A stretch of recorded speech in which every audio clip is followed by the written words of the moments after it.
Bienvenue sur Das Polémique. Aujourd'hui, nouvelle vidéo dans laquelle on va parler du sionisme qui est totalement incontrôlable et qui nous mène à une guerre certaine. On va également parler de Gaza et du mépris de classe avec un fond de racisme qui s'est banalisé dans les médias. Mais pour commencer, écoutons Arthur.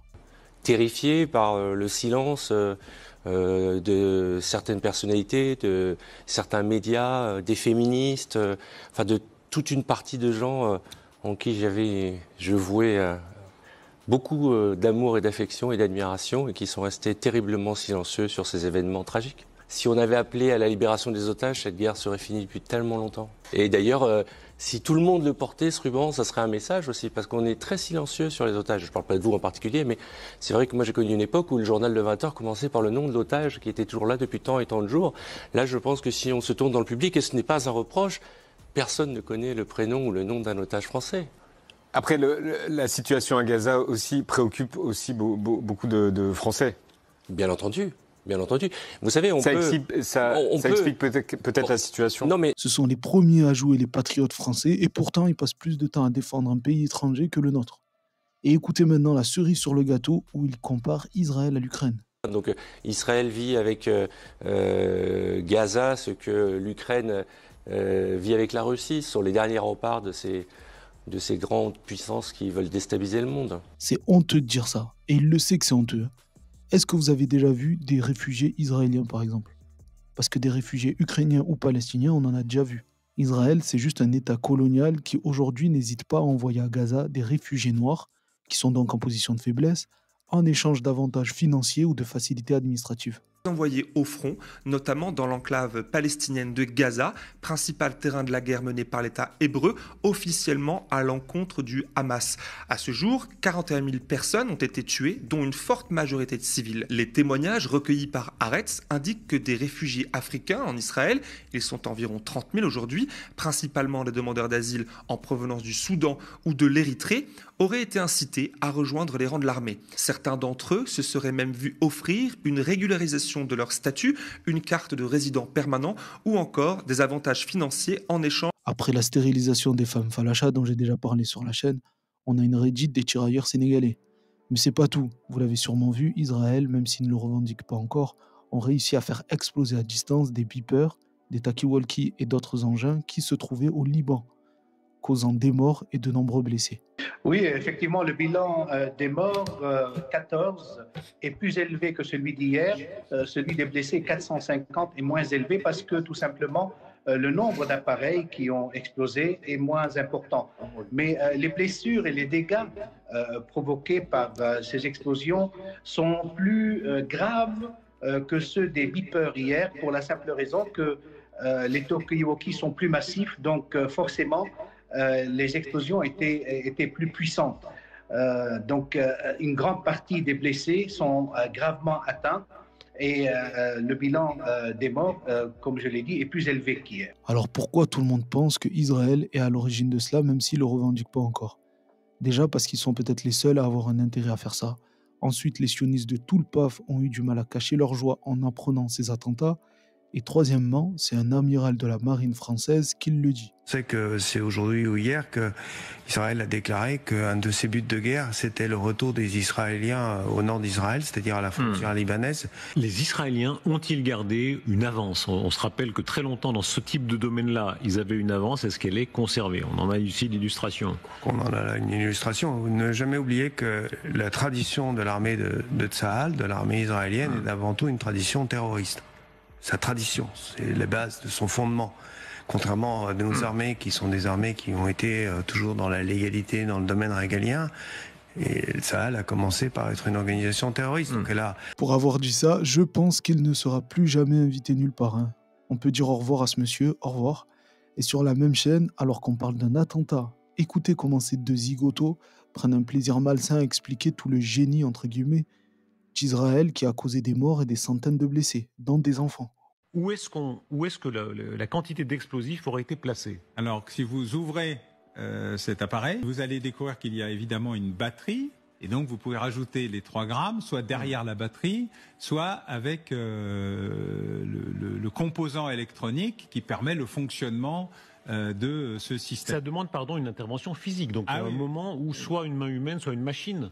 programmé pour ça, là, à chaque fois. Il faut ouvrir, oser, éviter que ça vous pète, vous.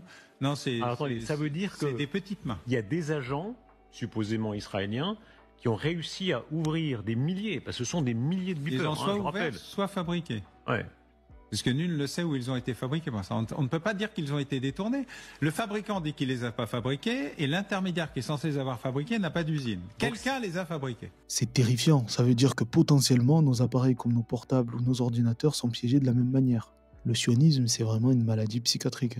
Regardez l'illustration de ça, c'est Michael Rapaport, un acteur et producteur célèbre et influent aux États-Unis, qui avait menacé tout Hollywood de blacklister chaque personne apportant son soutien à la Palestine, et qui aujourd'hui se réjouit des attentats au Liban. Bip bip.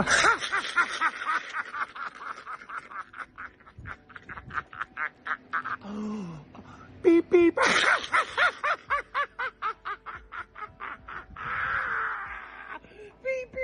Et peut-être le plus inquiétant pour nous Français, c'est qu'il n'y a aucune réaction de la part du président ou du gouvernement, même des missionnaires. Chaque jour nous montre un peu plus que le monde médiatico-politique français est soumis au gouvernement israélien. Regardez Karim Zeribi parler de Gaza. Il est obligé d'aller sur Beurre FM parce que sur CNews, LCI ou BFM, il se ferait couper dans les 10 premières secondes. Écoute, la situation à Gaza, elle est catastrophique. Ça va faire 1 an que le peuple palestinien est bombardé, éradiqué. On a un gouvernement d'extrême droite israélien génocidaire qui est en train de tuer le peuple gazaoui, mais qui est en train aussi d'occuper la Cisjordanie de manière totalement illégale, en bafouant le droit international, dans une impunité totale. Et d'ailleurs, la politique de Netanyahou, elle est contestée en Israël par les Israéliennes qui manifestent. Il y a eu une grève générale hier, donc en Israël. Il y a des voix juives israéliennes qui s'élèvent contre cette politique. Les otages ne sont pas libérés. Les otages ont été libérés quand il y a eu un cessez-le-feu. Aujourd'hui, il se fout des otages, Netanyahou. Il se fout du peuple gazaoui. Il se fout du Hamas. C'est pas le Hamas qui l'intéresse. C'est l'éradication du peuple palestinien. Donc c'est une honte. Et quand j'entends des voix françaises essayer de justifier, de défendre cette position, franchement, honte à eux. Honte à eux. Ça fait pas depuis le 7 octobre qu'il y a des problèmes entre Israël et la Palestine, comme on veut nous le faire croire. Ça fait 76 ans. Ça fait 76 ans que les Palestiniens vivent dans l'humiliation, dans la persécution. Merci. On va se réveiller à un moment donné au nom des droits de l'homme. Au nom des droits de l'homme. C'est tellement scandaleux que même Villepin, depuis le début des bombardements l'an dernier, n'a cessé de dénoncer ces crimes. Le drame de Gaza dans la représentation et qui accroît encore plus la frustration d'un certain nombre de peuples du Sud global, c'est l'invisibilisation de la mort à Gaza. C'est le silence de la mort à Gaza. Il ne s'agit pas de nier l'horreur, ni la barbarie, ni le terrorisme qui s'est fait jour le 7 octobre. Mais tous ces morts ont un visage. Tous ces morts s'inscrivent dans un lignage, dans un souvenir. Comment fait-on son deuil de ces morts qui n'existent pas? Et même Dologu, dans un autre style, on va dire, il a dénoncé encore récemment les crimes à Gaza en glissant une petite phrase qui n'a pas été comprise par tout le monde.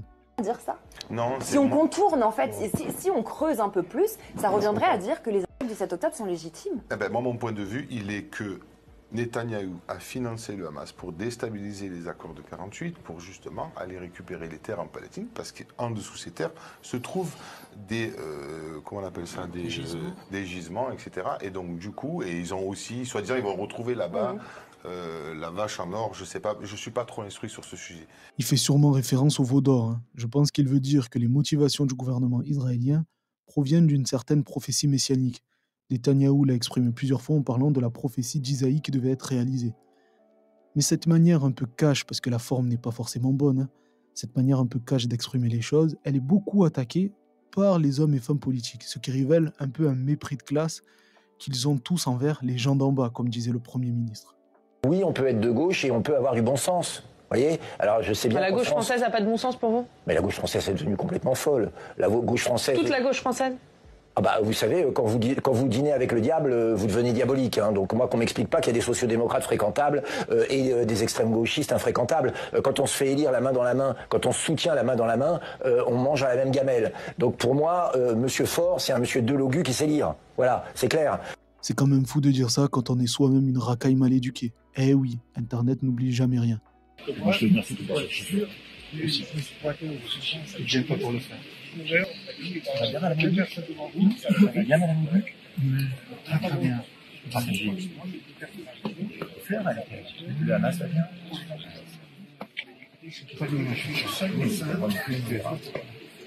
Surtout ne menace pas. Alors, ne menace pas. Ne menace pas, surtout. Je ne pas les racailles. Voilà. Et pour en revenir au mépris envers Delogu et la France Insoumise en général, c'est parce qu'ils sont présentés comme les défenseurs des Noirs et des Arabes. Et vous savez, dans le monde médiatico-politique, Noir et Arabe égale quartier, égale délinquance, égale analphabète. Et surtout, égale manipulable. Et vous pouvez le voir encore plus depuis quelques semaines, dans les médias, personne ne se gêne pour dire en substance que les Noirs et les Arabes ne sont pas instruits, sont bêtes et manipulables. Donc Mélenchon en profite. Puisque on vit aujourd'hui, ce que fait aujourd'hui Mélenchon, c'est du communautarisme. C'est-à-dire, il a remplacé. C'est du communautarisme, c'est-à-dire. Il a remplacé l'ouvrier par l'immigré. Par l'immigré, par le jeune. Allez plus loin, il dit, on va s'intéresser nous aux jeunes et aux immigrés. Alors évidemment, c'est tout ça un peu naïf parce que quand vous les voyez, les gens de LFI, ce sont pour l'essentiel tous les dirigeants, ce sont des Français de souche pour parler comme certains, vous voyez, qui d'ailleurs en général sont tous issus de pas des classes laborieuses, hein, les parents en général en dessous. Et un jour, comme je dis toujours, les frères musulmans vont reprendre leurs biens, puisque les frères musulmans sont eux qui d'ailleurs tirent les ficelles aujourd'hui en Belgique. Et c'est pas le seul, hein. On a aussi Shannon Seban qui ne représente rien, mais qui est invité partout. Que oui, aujourd'hui, la France Insoumise a fait du clientélisme et du communautarisme son fonds de commerce. Et je vous le dis ici en connaissance de cause, c'est une réalité aujourd'hui. Oui, la France Insoumise a fait du clientélisme, du communautarisme son fonds de commerce. Et je vais même aller plus loin encore une fois. La France Insoumise fonctionne comme une grande entreprise, avec pour vendeurs des députés élus et comme clients les habitants des quartiers populaires. Et donc là, on a dévoilé au grand jour le fait qu'il s'agissait d'une arnaque politique. La France Insoumise a comme fonds de commerce les habitants des quartiers populaires. Ils ne cherchent pas à résoudre leurs problématiques, que ce soit sur le logement et leur pouvoir d'achat. Ils vivent au contraire de la paupérisation des quartiers populaires. C'est ça la réalité. Donc ils n'ont aucun intérêt à résoudre leurs problématiques. Ce qu'ils souhaitent, c'est une chose qui est claire et simple, c'est instrumentaliser les quartiers populaires, d'où le focus qui est mis sur le conflit israélo-palestinien, et bordéliser le pays. C'est ça aujourd'hui le projet politique de la France Insoumise. Alors que certains habitants des quartiers soient manipulés ou séduits par la France Insoumise, oui, c'est vrai. Mais c'est le cas pour tous les partis politiques, y compris le bloc bourgeois. La seule différence, c'est que la bourgeoisie a fait en sorte que celui qui veut le pouvoir doit obligatoirement donner des gages à cette même bourgeoisie et travailler pour elle. Mais revenons à Shannon Seban, qui ne trompe personne, elle est invitée partout pour une bonne raison. Vous n'êtes pas responsable politique. Vous êtes aussi responsable des affaires publiques d'un groupe qui exerce aujourd'hui illégalement dans les territoires occupés et colonisés en Palestine. Vous travaillez, madame, vous travaillez pour Altis Group. Vous parlez pour Altis Group, un groupe qui a une filiale qui travaille dans les colonies et territoires occupés en Palestine. L'ONU a condamné l'entreprise pour laquelle vous travaillez. Donc il faut le dire aussi, les gens qui nous écoutent doivent savoir que vous avez un conflit d'intérêts de votre employeur. Vous êtes la porte-parole d'un groupe qui viole le droit international. Ça, les gens doivent l'entendre. Bien, merci à tous les deux d'être... Voilà, elle est en charge des affaires publiques du groupe Altis, qui est la propriété de l'ultrasioniste Patrick Drahi. Bref, passons à Robert Ménard, qui dit que Mélenchon arrive à séduire les Français musulmans en jouant sur leur antisémitisme. C'est très grave de dire ça. Si vous ça veut dire évidemment, aujourd'hui, je suis prêt à dire n'importe quoi pour séduire un électorat dont je pense que l'antisémitisme existe. Et c'est vrai qu'il existe dans une bonne partie aujourd'hui, malheureusement, de l'électorat musulman. Une bonne partie. Et vous êtes renvoyé le 4 octobre devant le tribunal correctionnel pour avoir dit ça justement, que la France insoumise est devenue antisémite. Voilà, et on se défendra. Vous attendez de ce procès. Le mec va être jugé pour ce genre de propos, mais il veut tellement plaire aux lobbies sionistes que lécher leurs bottes est plus important que gagner son procès. Ces gens-là, et ça reste mon avis, sont pilotés pour mener des combats qui n'ont rien à voir avec les Français. Il est que le maire de Béziers, il faut le rappeler, alors pourquoi il défend si ardemment Israël et l'Ukraine ? Moi, je me suis fait interpeller par des gens qui disent « Oui, mais alors, qu'est-ce que ça veut dire ? Ça veut dire que vous êtes prêts à ce que des jeunes garçons ou des jeunes filles se fassent tuer pour l'Ukraine ?» Et oui, il y a plein de gens qui se sont fait tuer dans le passé pour des choses importantes et ils ont pensé que ça valait mieux que leur vie. Alors les gens, ils vous répondent immédiatement, mais ça vous concerne pas. Bien sûr, ça vous concerne pas. Évidemment, j'ai plus de 70 ans, mais ça ne m'empêche pas de penser que notre civilisation, notre culture, notre Europe vaut la peine. Ok, ben envoie tes enfants. Si ça vaut le coup de mourir pour l'Ukraine, envoie tes enfants. Et non, tu vas envoyer le pauvre petit Dimitri, Abdoulaye, Rachid, etc. Mais pas ton fils. Mais pour en revenir au mépris de classe, il a toujours été le plus présent, selon moi, chez les bobos sociodémocrates. Principalement au Parti Socialiste qui a surfé sur la défense des quartiers populaires pendant des années, tout en les méprisant au plus haut point. Et quand François Ruffin accuse LFI de pratiquer une politique racialiste, vous avez constaté ce qu'a dit François Ruffin? Mais bien sûr qu'on l'a tous constaté. On le sait très bien que Jean-Luc Mélenchon et ses lieutenants, ils jouent sur un vote communautariste. Vous comprenez que quand on entend des membres de LFI qui disent que l'abaya va pouvoir être dans des lycées, c'est à rebours complètement des principes de laïcité et des valeurs socialistes. Donc tout cela, on le sait, que la stratégie de Jean-Luc Mélenchon, c'est d'avoir un vote communautaire et en contradiction complète d'ailleurs avec tout l'engagement qu'il a pu avoir pendant 30 ans. Vous avez remarqué que dans son discours, ça semble tellement facile pour elle de pouvoir manipuler les Français issus de l'immigration. Et ça pour une seule raison, c'est qu'elle fait partie du Parti Socialiste et qu'ils l'ont fait pendant des années, tout en méprisant les mêmes personnes qu'ils étaient censés défendre. C'est une richesse. Qui c'est qui a fait fonctionner les hôpitaux, les maisons de retraite pendant la crise de Covid? Il y avait beaucoup d'immigrés. C'est qui les personnalités préférées des Français? C'est Kylian Mbappé, c'est Yannick Noah. Ce sont des Français. Ce sont des Français. Attention, il y a une différence. Pardon? Ce sont des Français.